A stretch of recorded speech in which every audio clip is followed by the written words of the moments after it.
So we've got these cells, usually made of quartz, with a graphite crucible on the inside that holds the pure metal, and we make these here, most of them. We don't make mercury. There is a known temperature. This aluminum cell, when it's realized, it's at 660.323 degrees Celsius.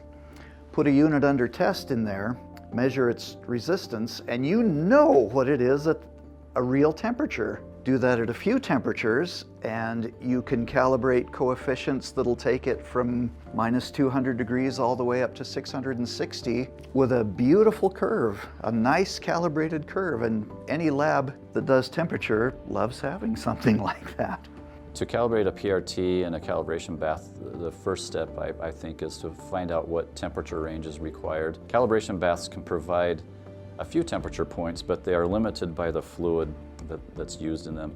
So for example, if you put alcohol in a calibration bath, you can measure cold temperatures. We are lucky because we are a Fluke lab, so we have a bath that just sits at a single temperature, and it has the correct fluid in it for that temperature. So when we calibrate a thermometer, we can just go from one bath to the next to the next. So that's the first step, is identifying the range so you know what bath you need and what fluid. And then you have a reference thermometer that you place into the bath next to the thermometer that you're calibrating. There are a couple of different reference thermometers that are, a few different options you can choose from depending on the level of work that you're doing.